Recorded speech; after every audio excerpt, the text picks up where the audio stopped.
त्याचा त्याचा आणि त्याचाही, म्हणजे कुकरचा, पातेल्याचा, कढईचा आणि झाऱ्याचाही करावा सगळ्यांचा शेवट एकाच विंबानं, याचा त्याचा त्याचा आणि त्याचाही. हे विधात्या, अरे तू इतका कठोर का झालास? एका बाजूला ज्याला आम्ही नवरा मानलं तो आम्हाला विसरतो, आणि दुसऱ्या बाजूला मोलकरीण म्हणून जिला कामाला ठेवणं ती पण तुझ्या भाव दाखवते. अरे मग खरकट्या भांड्यांचं गाठोडं घेऊन हे करुणा करा. आम्ही कुणाच्या पायावर डोकं आदळायचं रे बाबा, कुणाच्या पायावर डोकं आदळायचं? To be or not to be, that's a question. खरकटी भांडी घासावीत का न घासावीत, हा एकच सवाल आहे, एकच सवाल आहे, एकच सवाल आहे. सॉरी म्हणजे काय आहे की स्टेज बघितलं, माईक दिसला, हा इथे प्लॅटफॉर्म दिसला, आणि मग माझ्यातली नक्की जागी झाली. आमच्यासारख्या कलावंतांचं काय होतं, माईक दिसला की आम्ही सुरूच होतो, म्हणजे बहुतेक आम्ही आणि पुढारी अशी दोघंही जण. तर सॉरी, पहिल्यांदा खरं म्हणजे आभार मानायला पाहिजेत हा प्रोग्राम मला इथे ठेवायचा चान्स दिल्याबद्दल. म्हणजे मराठी साहित्य रसिक मंडळाचे सगळे पदाधिकारी आणि मुख्यतः डॉक्टर विद्या जोशी त्यांच्याशी माझा बराच डायलॉग चालू होता कार्यक्रम ठरेपर्यंत, आणि सगळे रसिक प्रेक्षक यांचे मी आभार मानते आणि माझा कार्यक्रम सुरू करते. घासल्याशिवाय धारच येत नाही तलवारीच्या पातीला. अहो, घासल्याशिवाय धारच येत नाही तलवारीच्या पातीला, तुमच्या टाळ्यांशिवाय जोरच येत नाही कलाकारांच्या जातीला. Thank you so much. आता मी जेवढ्या लोकांची नावं ऐकली सगळे खूप दिग्गज आहेत, म्हणजे वेगवेगळ्या क्षेत्रातले. त्या मानाने मी एक छोटीशी कलाकार आहे, त्यामुळे मी माझी छोटीशी कलाकाराची छोटीशी काहीतरी अशी एक कलाकृती सादर करण्याचा आपल्यासमोर प्रयत्न करणार आहे. काय आहे ना, हल्ली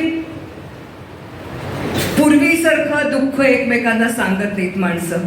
कुणीच कुणाच्या जवळ नाही हीच खरी समस्या आहे. अहो, कुणीच कुणाच्या जवळ नाही हीच खरी समस्या आहे. म्हणून आयुष्यात पौर्णिमा कमी आणि अमावस्या जास्त आहे. हल्ली माणसं पहिल्यासारखं दुःख एकमेकांना सांगत नाही. मग होतो मनाचा कोंडमारा, म्हणून आनंदी दिसत नाही. अहो, एवढीच काय, एकाच छताखाली राहणारी माणसं एकमेकांशी बोलताना कधी पाहिलेत का? हसून खेळून गप्पा करताना कधी कोणी पाहिलेत का? अपवाद म्हणून असतील काही, अपवाद म्हणून असतील काही, पण त्यांचं प्रमाण खूपच कमी झालं आहे. अहो, पैशांच्या मागे धावता धावता दुःखच खूप वाटायला आलंय. पण एवढी धावपळ करून आपण काय मिळवतो? एवढी धावपळ करून आपण काय मिळवतो याचा जरा विचार करा. पैशांच्या मागे धावण्यापेक्षा आपल्या माणसांची मनं भरा, आपल्या माणसांची मनं भरा, आपल्या माणसांची मनं भरा. बघा, या कवितेत सांगितल्याप्रमाणे ना, कुणी कोणाशी बोलत नाही. अहो, शपथ, तुम्हाला खरंच शपथ सांगते, हसत नाहीत, ओळख तर आई शपथ दाखवत नाही. प्रत्येकाचे चेहरे कसे झालेत माहितीये का? ना नफा ना तोटा असल्यासारखे. किंवा भारताने वर्ल्ड बँकेचं लोन घेतलंय आणि ते सगळे यांनाच फेडायचंय फक्त एकट्याला, असे सगळे चेहरे झालेले आहेत. त्यामुळे थोडस हसवण्याचा माझा हा अल्पसा प्रयत्न.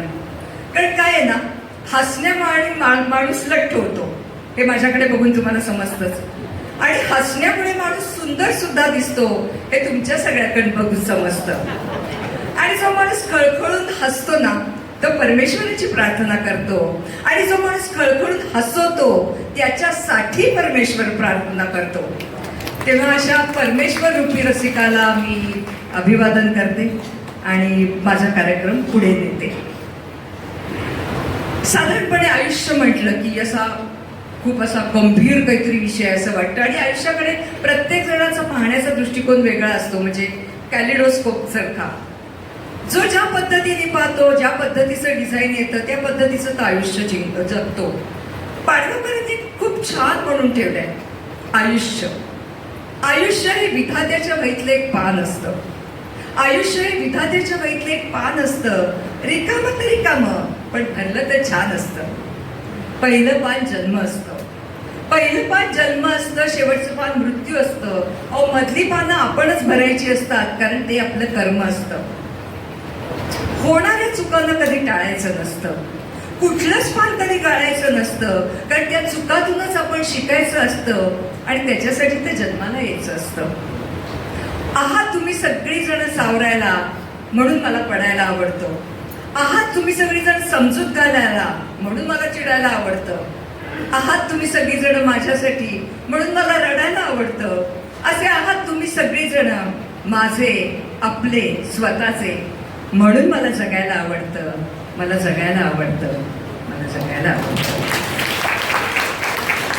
आता ढोबळ मानाने ना आयुष्याच्या 3 स्टेजेस आपण बघतो. म्हणजे रम्य असं बालपण, मग सोनेरी तरुणपण आणि मग येतं संध्याछाया म्हातारपण. ही छोटी छोटी बालकं काय असतात, काय करतात माहितीये, समोरच्याचा पचका वडा करतात. म्हणजे माझी मुलगी माझ्या नवऱ्याकडे गेली आणि म्हणली, बाबा लवकर सांगा गुळाची चव कशी असते. नवरा म्हणला, मला नाही माहिती असलं की. बरोबर आहे, आई नेहमीच म्हणते काढवाला गुळाची काय चव. एकदा मास्तर वर्गात अतिशय संतापून गेले आणि म्हणाले की वर्गातला सगळ्यात महामूर्ख मुलगा कोण आहे ते उभं राहावं. 5 मिनिटं गेली, 10 मिनिटं गेली, कुणीच उभं राहिना. शेवटी 10 मिनिटांनंतर पंड्या उभं राहिला. तुला लाज नाही वाटत स्वतःला महामूर्ख म्हणून गेला? काय करणार सर, किती वेळ तुम्ही एकटेच उभे होतात ना, तुम्हाला कंपनी द्यायला मी उभा राहिला. एकदा असेच शाळेची इन्स्पेक्शन असते, एज्युकेशन इन्स्पेक्टर आलेले असतात आणि त्यांना असं कळलेलं असतं की बंड्या वर्गातला सगळ्यात हुशार मुलगा आहे. ते बंड्याला काहीतरी प्रश्न विचारायला लागतात. बंड्याला एकाही प्रश्नाचं उत्तर देता येत नाही. काय त्या मास्तरांना विचारतो, तो बंड्या हुशार मुलगा ना तुमच्या वर्गातला, एकाही प्रश्नाचं उत्तर देता येत नाही. काय रे बंड्या काय? सर काय करू, मी डुप्लिकेट बंड्या आहे, खरा बंड्या आहे ना क्रिकेट मॅच पाहायला गेलाय. वैतागतात मास्तरांना. म्हणतात, तो काय डुप्लिकेट बंड्या वर्गात आलाय? नाही मलाही काही कल्पना नाही, कारण मी डुप्लिकेट मास्तर आहे, खरे मास्तर क्रिकेट मॅच पाहायला गेले. चिडतात, बंड्याला हाताला धरतात, म्हणजे खोटीच पकडतात त्याची, मास्तरांना घेतात आणि हेडमास्तरांच्या खोलीत जातात. म्हणतात, काय बंड्या डुप्लिकेट, हेडमास्टर डुप्लिकेट, ते आपलं मास्तर डुप्लिकेट. अरे काय चाललंय काय? नाही मलाही काही कल्पना नाही हो, मी डुप्लिकेटच हेडमास्तर आहे, खरे हेडमास्तर गेले मॅच बघायला. आता मात्र असा संताप होतो त्यांचा. तरा तरा तरा तरा जायला निघतात, परत वळतात आणि म्हणतात, काय बंड्या डुप्लिकेट, मास्टर डुप्लिकेट, हेडमास्टर सुद्धा डुप्लिकेट. अरे खरा एज्युकेशन इन्स्पेक्टर आला असता तर काय केलं असतं? एकदा वर्गात मुलांना संस्कृती आणि संस्काराचं महत्व समजून सांगायचं असं मास्तरांनी ठरवलं. त्यांनी काय केलं, 2 बादल्या घेतल्या. एका बादलीत पाणी भरलं, एका बादलीत दारू भरली. मग काय केलं, त्या गाढवाने असं इकडे तिकडे पाहिलं, पाण्याच्या बादलीकडे गेलं आणि पटापटा पटापटा पाणी प्यायलं. मग गुरुजींनी बादल्यांची अदलाबदल केली, तरीही गाढवानी पाणीच प्यायलं. गुरुजींनी परत बादल्यांची अदलाबदल केली, तरीही गाढवानी पाणीच प्यायलं. तेव्हा गुरुजींनी विचारलं, सांगा मुलांना काय शिकलात यातून? गुरुजी, जो दारू पित नाही ना तो गाढव असतो. असे सगळे मुलांचे किस्से. पण ही जशी मुलं अशी काहीतरी उत्तरं देतात ना, तशीच कधीतरी ना असं टचकन डोळ्यात पाणी यावं असंही बोलतात. मी एकदा मंडईत गेले होते. एक छोटा मुलगा ना पालेभाज्या विकत होता. मी त्याच्याकडे गेले आणि म्हटलं, बाळा पालक आहे का रे? ताई, पालक असते तर मी भाजी कशाला विकायला बसलो असतो. पाणी आलं, काही बोलता आलं नाही, पटकन थोड्याशा भाज्या घेतल्या आणि निघून गेले तिथून. पण ठीक आहे, असतं असं. तर एक छोटा मुलगा असतो. तो काय करत असतो की त्याच्या बिल्डिंगच्या खाली एक छान अशी पॉश गाडी असते. त्या गाडीला तो हात लावत असतो, परत येत असतो, हात लावत असतो, परत येत असतो. त्या गाडीचा मालक लांबून बघत असतो की काय चाललंय नक्की. तो म्हणतो, बाळा तुला ही गाडी आवडली का? हो काका, मला ही गाडी ना खूप आवडली आहे. हो का, तुला राईड हवे गाडीतनं? नाही काका, नको नको, काही प्रॉब्लेम नाही, मला राईड वगैरे काही नको, पण मला खरंच सांगतो गाडी खूप आवडली. नाही रे, चल रे. म्हणून ते त्या मुलाला गाडीत बसवतात आणि त्याला राईड मारायला नेतात. आणि त्यावेळी गाडीचे मालक आणि तो मुलगा यांच्यात झालेला संवाद. काका गाडी कोण मस्त आहे तुमची, सॉलिड कूल एकदम. तर काका म्हणतात, हो तुला गाडी आवडली? हो ना काका, रंग काय मस्त आहे, कुशन्स किती छान आहेत, एसी तर थंडगार थंडगार, मला खूप आवडली हो गाडी. पण काका, गाडी खूप महाग असेल ना? नाही रे, मला काही कल्पना नाही, कारण ही गाडी आहे ना मला माझ्या भावाने दिली आहे. पण तू मला सांग, तुला अशी गाडी घ्यायला आवडेल? अशा गाडीचा मालक व्हायला आवडेल? काका, मालक वगैरे काही मला माहिती नाही हो, पण मला तुमच्या भावासारखं व्हायला आवडेल. एकदा एक लहान मुलगा असतो, शाळेत जात असतो, रडून शाळेतनं घरी येत असतो. हे रोज चाललेलं असतं, कारण सगळी जण त्याला चिडवत असतात, आंधळे आई बापांचा मुलगा. कारण त्याचे आई वडील आंधळे असतात. पण छोटा असल्यामुळे अंगात काही ताकद नसते. मग हळूहळू हायस्कूलमध्ये जातो, मारामाऱ्या करायला लागतो. आणि जेव्हा कॉलेजमध्ये जातो ना, तेव्हा मात्र हा ठरवतो की काय वाटते ते झालं ना, तरी आता आपण या गावात राहायचं नाही, शिकायचं, दुसऱ्या गावात नोकरी पत्करायची आणि तिकडे जायचं आणि परत कधीही या गावात परत यायचं नाही. त्याप्रमाणे तो शिकतो, कॉलेज पास करतो, छान शिकतो, बाहेर गावी जातो, तिथे नोकरी पत्करतो आणि तो कधीही परत गावी येत नाही. एक दिवस घराची बेल वाजते, त्याच्या दरवाजा उघडतो, दारात आई उभी असते. आई, मी तुला सांगितलंय ना माझ्या घरी यायचं नाही, मला तुझं तोंड पाहायचं नाहीये. बाळा, अरे ऐकून तर घे मी काय म्हणते. नाही, तू जा आई. तो आईच्या तोंडावर दरवाजा बंद करतो. आई बिचारी निघून जाते, काय करणार. काही दिवसांनी गावातली काही लोक येतात आणि त्याला सांगतात, तुझी आई एक्सपायर झाली, तुझ्या वडिलांचे क्रियाकर्म करायला तू आलाच नाहीस, निदान आईसाठी तरी ये. लाजे काजेच तो का होईना मुलगा गावात येतो, आईचे क्रियाकर्म करतो, घरी जातो. टेबलावर एक चिठ्ठी ठेवलेली असते आणि त्यात लिहिलेलं असतं, बाळा, आम्हाला माहिती आहे आमच्यामुळे तुला खूप त्रास सहन करायला लागला, खूप तुला मुलांशी भांडायला लागलं, रडायला लागलं, सगळं झालं. पण बाळा, तुला एक गोष्ट माहिती नाहीये, जेव्हा तू जन्माला आला होतास ना, तेव्हा तू दोन्ही डोळ्यांनी आंधळा होतास. आणि अशा वेळी माझा एक डोळा मी तुला दिला आणि तुझ्या वडिलांनी त्यांचा एक डोळा तुला दिला. आणि म्हणून, केवळ म्हणूनच हे सुंदर जग तू बघू शकलास. तर शक्य असेल तर आम्हाला माफ कर, आम्हाला माफ कर, आम्हाला माफ कर. असंच एक मध्यमवर्गीय कुटुंब असतं. त्यातला म्हणजे मुलांना खूप शिकवायचं असं आईवडील ठरवतात की परिस्थितीमुळे आपल्याला शिकता आलं नाही, त्याप्रमाणे खूप काबाड कष्ट करतात. मुलगा सुद्धा त्या कष्टांचं चीज करतो, छान मोठा होतो, ऑफिस स्वतःचं सुरू करतो, दारात अशी BMW सारखी गाडी असते, बंगला असतो. एक दिवस त्याचे वडील त्याच्या ऑफिसमध्ये जातात, त्याच्या खुर्चीच्या मागे उभे राहतात आणि त्याला विचारतात, बाळा सांग, जगातला सगळ्यात श्रेष्ठ, सगळ्यात समर्थ पुरुष कोण? मुलगा म्हणतो, बाबा अर्थात मीच. वडिलांना जरा वाईट वाटतं, त्यांना असं वाटतं की व्यर्थ गेली आपली मेहनत. पण म्हणतात, ठीक आहे, काय करणार, आताची पिढी आहे, ऐकायलाच पाहिजे. जायला निघतात, परत काय वाटतं, मागे वळतात आणि विचारतात, खरंच तुला असं वाटतं? खरंच तुला असं वाटतं तू जगातला सगळ्यात समर्थ पुरुष आहेस? नाही बाबा, सगळ्यात समर्थ पुरुष तुम्ही आहात. अरे पण तू आत्ताच तर म्हणालास ना, मी सगळ्यातला समर्थ पुरुष आहे, म्हणजे तू सगळ्यात समर्थ पुरुष आहे. नाही बाबा, तेव्हा तुम्ही माझ्या खुर्चीच्या मागे उभे होतात. तुमचा एक हात ना माझ्या खांद्यावर होता मला आधार देण्यासाठी, आणि दुसरा हात माझ्या डोक्यावर होता मला आशीर्वाद देण्यासाठी. आणि म्हणून, केवळ म्हणूनच मी जगातला सगळ्यात समर्थ पुरुष होतो. पण बाबा, खरे समर्थ पुरुष तर तुम्ही आहात, तुम्ही आहात, तुम्ही आहात. बाबा म्हणतात, असंच आहे रे, जग छान आहे, आयुष्यही छान आहे, पण थोडंसं लहान आहे. अरे रडतोस काय वेड्या, लढण्यात शान आहे. काट्यातही फुलांची झुलती कमाने, मागून घे हवं ते दुनिया दुकान आहे. जगणं निरर्थक आहे म्हणतो तो बेईमान आहे. सुखासाठी कधी रडावं लागतं तर कधी हसावं लागतं. सुंदर धबधबा बनायला सुद्धा पाण्याला उंचावरून पडावं लागतं, पडावं लागतं. तसंच परवा कुठेतरी वाचता वाचता अशी एक छोटीशी ओळ माझ्या वाचनात आली, मला खूप आवडली म्हणून तुम्हाला सांगते की श्वास आणि विश्वास ह्या आयुष्यातल्या अत्यंत गरजेच्या दोन गोष्टी आहेत. अश्वास थांबला की काय, जीवनाचा अंत, आणि विश्वास संपला की काय, नात्याचा अंत. त्यामुळे ह्या दोन गोष्टी अतिशय महत्वाच्या. आणि या सगळ्या म्हणजे श्वास तर काय असतोच, पण विश्वास, एकमेकांचा विश्वास, ही गोष्ट सगळ्यांनी आवर्जून पाळली पाहिजे. एकदा असंच हात पायाला म्हणाला, काय रे, सगळी जण तुझ्यावर डोकं ठेवतात, असं का, तो मान मला का नाही? पाय थोडासा हसला आणि म्हणाला, कारण त्याच्यासाठी जमिनीवर असायला लागतं, हवेत नाही. तर असे थोडेसे बालपणाचे किस्से, काही म्हणजे आपण म्हणतो तसे आंबट गोड.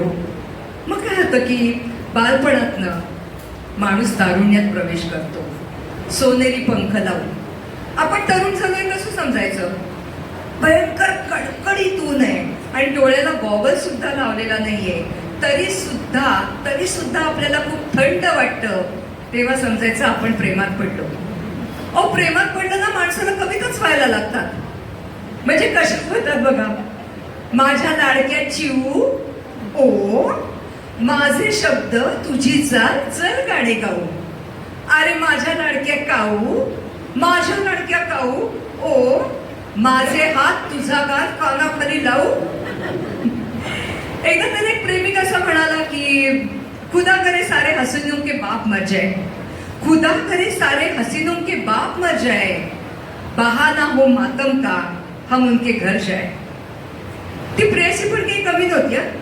ती म्हणाली ए जालिम ऐसा मत सोच, ये ऐसे सोचना तो बहुत बड़ा पाप होगा, क्योंकि तू भी किसी दिन किसी हसीना का बाप होगा. तर प्रेमात पडलं की साधारण म्हणजे मला तर सुधीर मोघे यांचीच पहिल्यांदी कविता आठवते, म्हणजे की ताटून आलेल्या संध्याकाळी अवचित सोनेरी ऊन पडतं, तसंच काहीसं न कळत आपल्या आयुष्यात प्रेम येतं.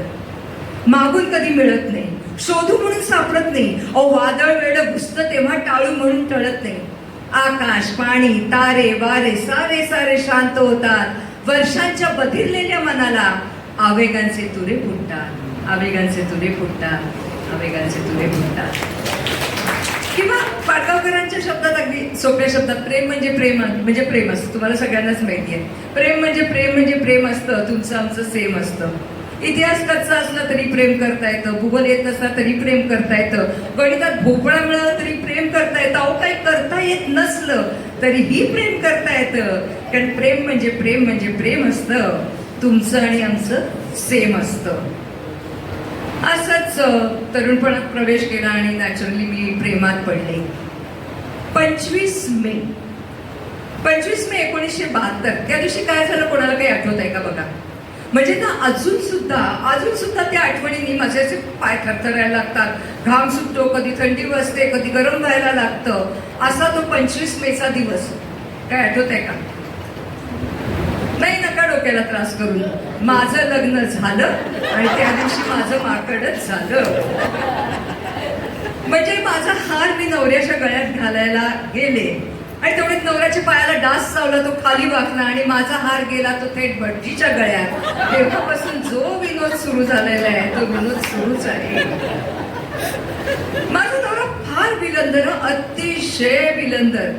म्हणजे आपण बायका संक्रांतीचं वाण देतो की नाही, आत्ताच हे जानेवारी महिन्यात सप्तमी पडून गेले, तर माझ्या सगळ्या गोष्टी देऊन झाल्या त्या. मी त्याला म्हटलं काय मला काही सुचत नाहीये की काय द्यावं.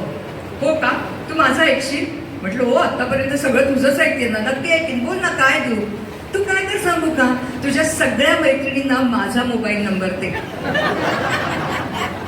इतका खरंच विलंदर असा नवरा म्हणजे नवरा असतो. कधी मंद जिरोचा बल्ब असतो, कधी ठणाणा करणारा आगीचा बंब असतो, तर कधी थैथयाट करणारा जमदग्नीचा अवतार असतो. माझ्यापेक्षा तो इतरांसाठी किती बरं इझी असतो. अहो, पाहावं तेव्हा फोनवर बिझी असतो. मी जर काही विचारलं की माझ्यावर गुरकावतो आणि चिडून घराच्या बाहेरच निघून जातो. पण हा बाहेर निघून गेलेला नवरा जर घरात असताना तागा गा गा ग तो ना, म्हणजे सगळं घर जर आवरलेलं असेल ना तर त्या आवरलेल्या घरात पसारा करून ठेवतो. सगळं टाइम टेबल नॉर्मली आपलं आखलेलं असतं बघा, की हे करू, याच्यानंतर हे करू, त्याच्यानंतर ते करू. सगळ्या टाइम टेबलचा पार विचका करतो. अहो, धुण्याची मोल करीन, धुणं घेऊन गेली, मग आंघोळीला जातो. मग मात्र त्याचा माझा खटका उठतो. अहो, तो सरळ माझ्यावरच चिडतो आणि परत घराच्या बाहेर निघून जातो. पण तरी सुद्धा तो आमच्या घराचं नाक असतो. माझ्या मुलांचा वत्सल पिता असतो. थोडासा सर्किट असतो पण बरंच रॉक असतो.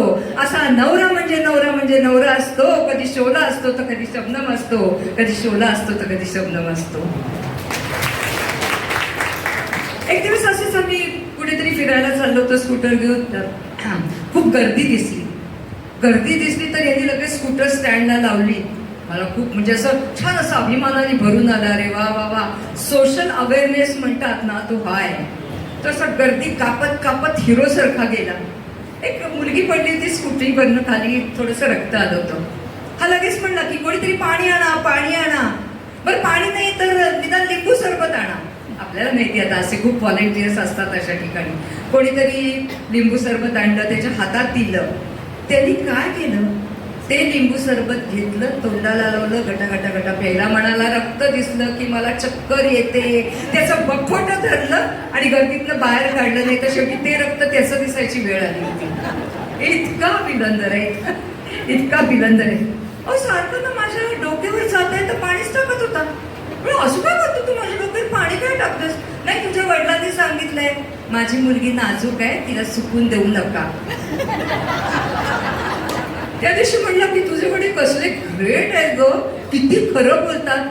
मला असं ना असं खूप आतून भरून आलं. म्हटलं अरे वा, माझ्या वडिलांबद्दल इतकं चांगलं बोलतोय. ते का नेहमी काय बोलतो माहितीये का, इतके चिक्कू आहेत ना तुझे वडील. अरे टीव्हीवर पंख्याची जाहिरात आली ना की या घरातला पंखा बंद करतात. तर अशा माझ्या वडिलांबद्दल बाकी तर नावं टकलू, तिरळे हे तर सगळं चालूच असतं. किंवा माझ्या आईबद्दल सुद्धा, अरे बापरे तुझी आई ना त्या दिवशी वजन काट्यावर उभी राहिली तर तिथून संदेशाला एकाच वेळी एकाच माणसाने वजन करावं. असं म्हणजे सारखं वेगवेगळ्या पद्धतीने माझ्या माहेरच्यांवर घसरलेलाच असतो हा.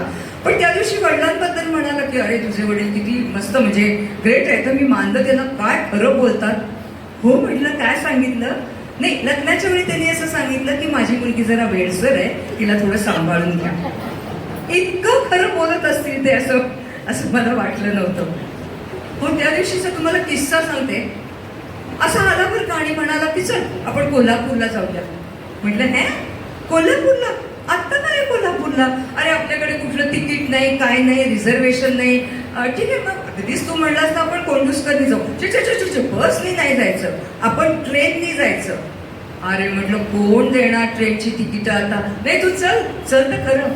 स्टेशनवर आलो, तिकीटं काढली आणि प्लॅटफॉर्मवर आलो तर गाडी अगदी पहिल्या डब्यापासून शेवटच्या डब्यापर्यंत खचाखच भरलेली, एवढी सुद्धा जागा नाही. म्हटलं तर काय, कुठे बसायचं? मी असा दिसायला असा तसा असलो ना तरी माझं हे खूप शाबूत आहे, सॉलिड चालतं. म्हटलं हो ते मला माहिती आहे, भीतीच वाटायला लागली. यांनी काय करावं, खेळण्याच्या दुकानात गेला, एक हिरवागार साप घेतला आणि एका डब्याशी गेला आणि त्या डब्यात तो साप टाकला आणि स्वतःच ओरडायला लागला, साप साप साप साप.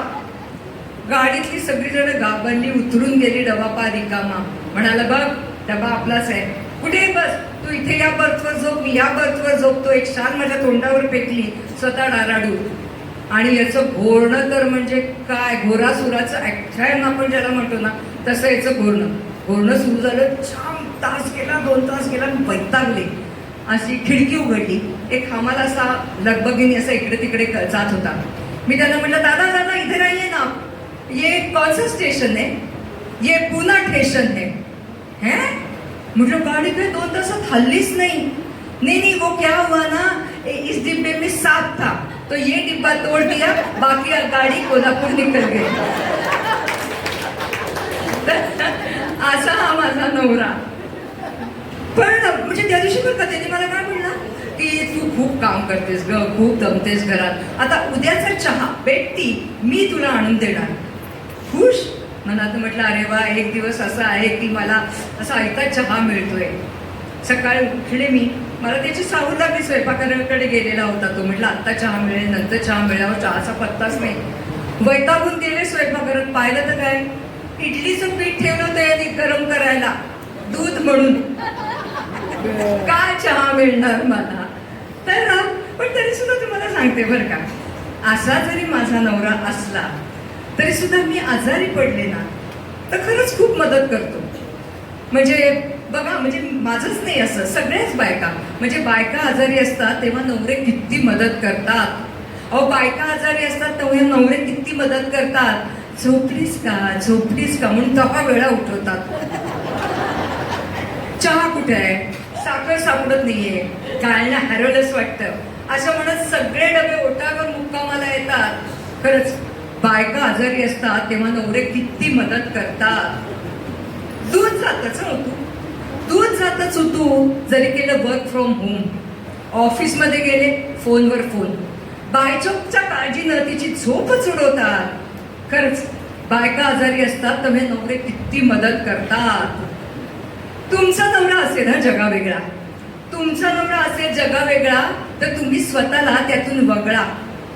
पण असे नवरे नेहमी शेजारच्याच बायकांच्या का वाट्याला येतात. खरंच सांगते, बायका आजारी असतात तेव्हा नवरे किती मदत करतात. तर असा आपला संसार चाललेला आहे. एक मुलगा झालाय. मुलगा आत्ताचं जी एक पद्धत आहे तसा अमेरिकेला गेलेला आहे. म्हणजे आमच्या जवळ पैसे पाठवतो, पण काय होतं पैशांचा उपयोग काय, भरपूर आहेत पैसे. पण मी नेहमी नवऱ्याला म्हणते, अरे तू अशी काळजी करू नकोस, ही काही फक्त आपल्याच घरातली परिस्थिती नाहीये. अरे हल्ली म्हणे भारतात चिमण्या कमी झाल्या आहेत, कारण बहुतेक सगळ्या चिमण्या परदेशी गेल्या आहेत. डॉलरचे दाणे टिपता टिपता भल्या भल्यांचे उडतात होश. या तर बिचारा चिमण्या, त्यात त्यांचा काय दोष. आमच्याही घर अंगणातला आता बंदच झालाय चिवचिवाट, कारण घरटी एक तरी पाखरू आता स्थिरावलंय परदेशात. करिअर करता करता परत यायचं नाव नाही, मागे राहिलेल्यांच्या एकटेपणाच्या वेदनेला ठाव नाही. पण तरी सुद्धा म्हणजे मला असं वाटतं, हे ब्राईट फ्युचर करता करता इथं अंधारलेलं कधीतरी कळेल. या एकाच आशेवर आम्ही चिमणा चिमणी जगतोय. मुद्दल नाही तरी व्याजासाठी आपलं रिकामं घरट जीवापाड जगताय.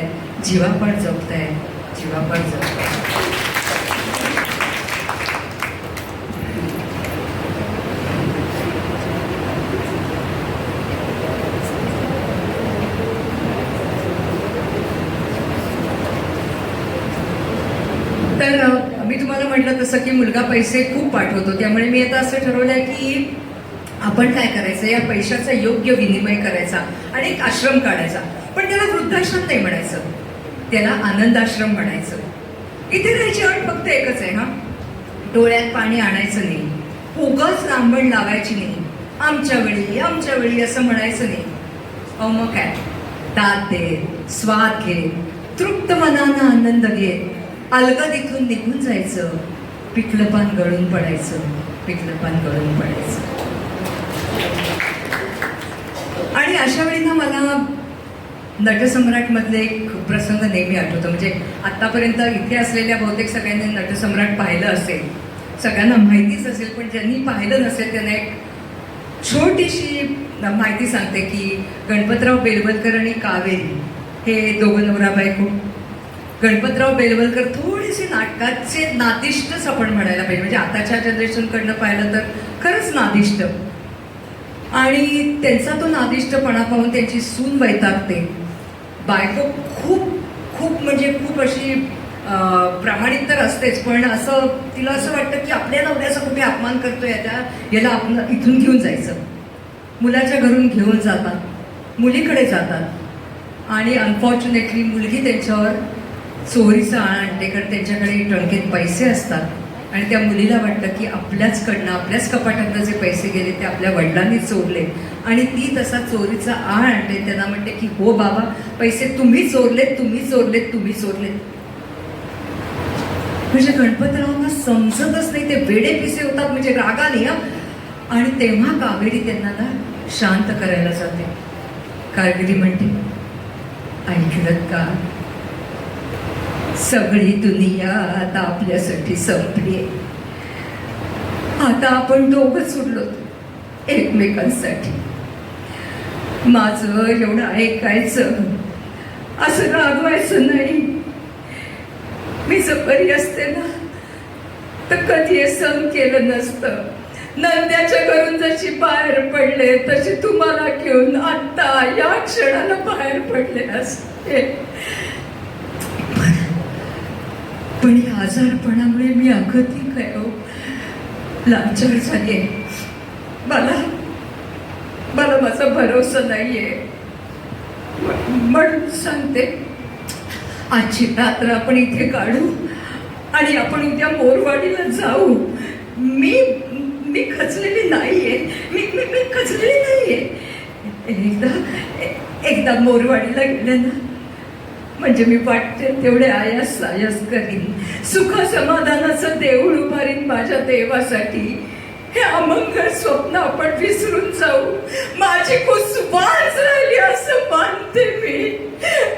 पण तुम्ही शांत राहायला हवं. राहा ना शांत. राहा ना शांत. मी बंगल्यात नदीकडे जाऊन येते. एकदा विचारते तिला, बाय काय आहे तुझ्या मनात म्हणून. एखादा माणूस आमच्या बरोबर ते आणि आम्हाला मोरवाडीला पोचवायची व्यवस्था कर. आमची तेरडी दोघांना पुन्हा तुझ्या संसारात दाखवणार नाही.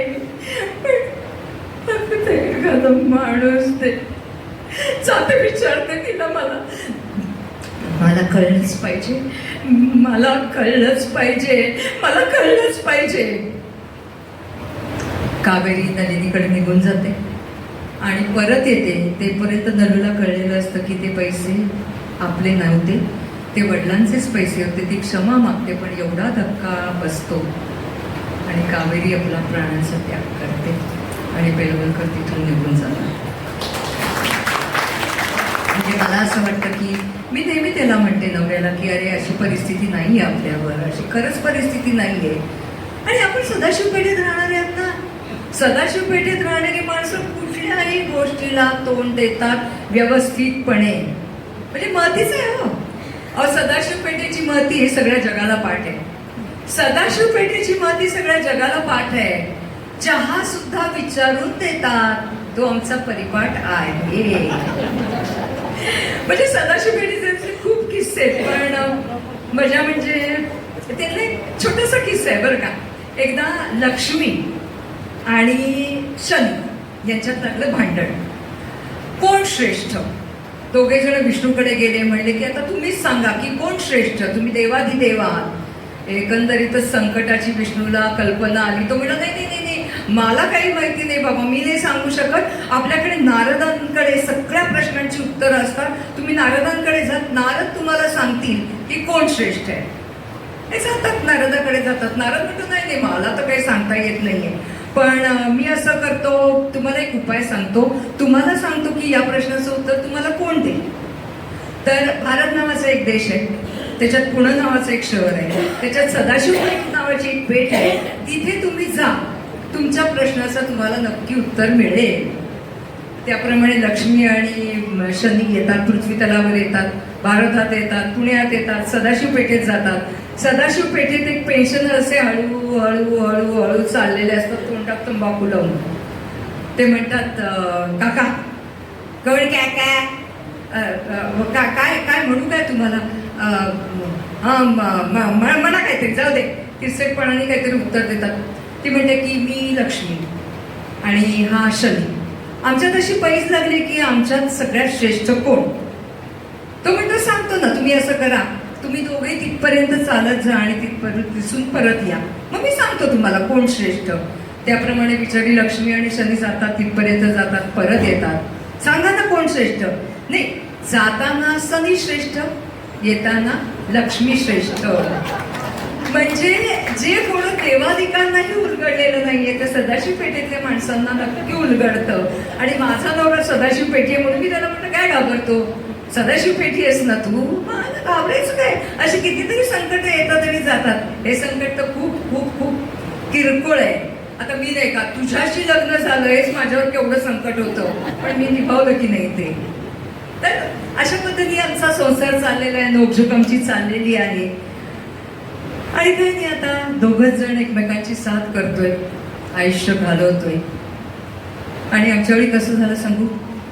सुधारणेला कधी न मिळाली संधी, सुधारणेला कधी न मिळाली संधी, पश्चात्तापाला न मिळाला अवधी, आजाण उद्धटा विचाराने, जिथे टाकली तिथेच चुकली, जिथून टाकली तिथेही चुकली कर्तव्याची उडी. वाहतो ही दुर्वांची जोडी, वाहतो ही दुर्वांची जोडी. याचबरोबर मी स्मिता हा कार्यक्रम संपला असं जाहीर करते आणि मंडळ, त्याचे सगळे पदाधिकारी, विशेषतः डॉक्टर विद्या जोशी यांचे खूप खूप खूप आभार मानते की मला माझा कार्यक्रम करण्याची संधी इथे मिळाली. आणि तुमचे जे काय रिमार्क्स असतील, ज्या काय तुमच्या कमेंट्स असतील त्या मला ऐकायला नक्की आवडतील, तर मला जरूर पास करा कमेंट्स. मी अगदी म्हणजे व्यवस्थित ऐकीन आणि त्याच्यावर अंमल करेन. Thank you very much.